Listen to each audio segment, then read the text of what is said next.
Welcome back to Night City, everyone, for another Cyberpunk video. If you follow me on Twitter, you might have already seen this. Oh my god. That's quite big. It's huge. NVIDIA were very, very kind and reached out to offer me the brand new GeForce RTX 4070 graphics card so I could play the Cyberpunk Ray Tracing Overdrive Mode update. So obviously a massive thank you to NVIDIA for sending me that. It's been amazing fun getting to upgrade some parts in my PC after having it for a few years now. I thought today we would just have a little drive around Night City and see what the Overdrive update can do, whilst also having a little chat about the 4070 and what new features come with it. Yeah, lighting.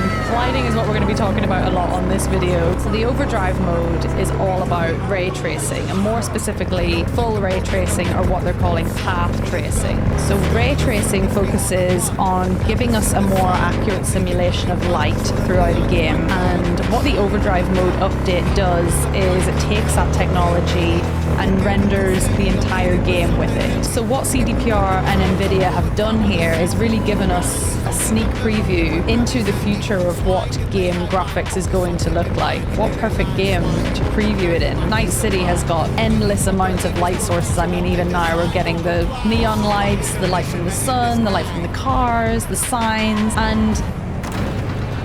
whoops.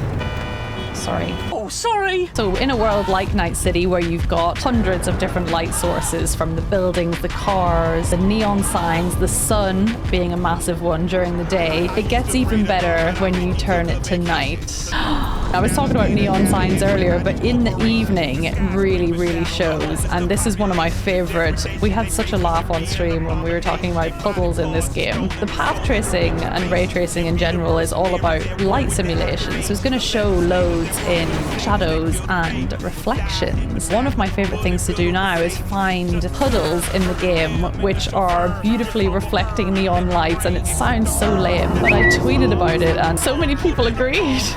The environment designer from CDPR actually commented on it as well, saying something like, "Thank you for showing your appreciation." He put it there specifically to reflect that sign, and I just think that's hilarious. This is outside the afterlife. If you've got the path tracing update or overdrive mode on, you need to go to the afterlife and just show some appreciation for this perfectly placed puddle which reflects the beautiful pink neon sign outside the afterlife. Like, so much thought goes into a puddle. So yeah, we need to appreciate the small things in this game as well, guys. Great story, great Hollywood actors, great graphics and all, yeah, amazing, but let's appreciate these things as well. All right, but anyway, down into the afterlife, which has got the most beautiful lighting.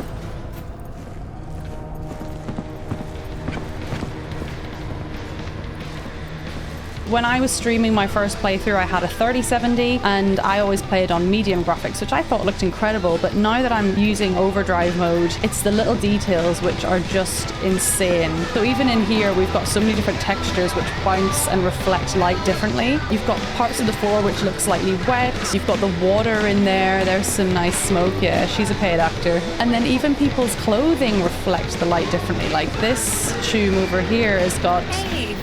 Hey Claire. How's it going? She's reflecting the light slightly differently to how Claire is reflecting the light, because she's got chrome, and it's just, the level of detail is insane. So as you can imagine, the overdrive mode can be pretty intensive on your GPU, but using DLSS 3, we can now experience it using the 40 series cards. If you're using one of the older series graphics cards, you can still use the path tracing in photo mode, which I think is a pretty nice touch, especially for all the virtual photographers out there. But with DLSS 3, we can get up to 1440p, oh, hang on, at 60 FPS using the 4070 card, which is what I've got. But you can get up to 4K on the 4080 and 4090 cards. Now I've missed my turn. I've come to one of my favorite spots, Cherry Blossom Market. I just love that they have fake cherry blossom trees. There's obviously not much in the way of nature in Night City, so it's nice that they've put this in here. DLSS is NVIDIA's deep learning super sampling technology, which uses AI to massively boost performance. DLSS is made up of 3 parts. Firstly, there's super resolution, which uses AI to generate pixels and upscale the game. The second is DLSS frame generation, which is really clever. So it basically uses AI to look at frame 1 and look at frame 2, and then it generates something in the middle, so frame 1.5. And that is going to really help to improve the smoothness of the game. And the third is NVIDIA Reflex, which reduces system lag or latency, which is going to give you the most responsive gameplay. So that's going to be really useful, especially in FPS games where lag can really make or break your gaming experience. So overall, DLSS 3 is going to boost your game's performance, improve the visual smoothness, and also overcome any bottlenecks found in your PC, all using AI. This and several other benefits are included on the 4070 as well as the rest of the 40 series cards. Some others include dual AV1 encoders and the Ada Lovelace architecture. I think even before path tracing or ray tracing was even on my radar, one of my favorite things to do in this game was just drive around the city and take it all in and see what's going on. But now it's just at a whole other level. Like the different textures on the floor, like this is mad to me. Like these beautiful blue neon lights reflecting in the ground is just, it just looks so scarily real sometimes. The city is just gorgeous. To fully see this as well, like you need it to rain. I've always been very against rain in games. I remember when I would play The Witcher in Velen especially, I hated when it rained because it was just so gloomy and miserable. But now in this game I'm like, please please rain. It just makes the game look gorgeous. I think I might switch the sun on because as nice as it is at the moment with all of the different neon lights and car lights, I think it would be pretty nice if we could see the sun coming through. Yeah, it's such a beautiful game. There's also so much Cyberpunk stuff coming out at the minute. It's a really great time to be a Cyberpunk fan. At the same time, it's also a really great time to play Cyberpunk if you haven't played it yet.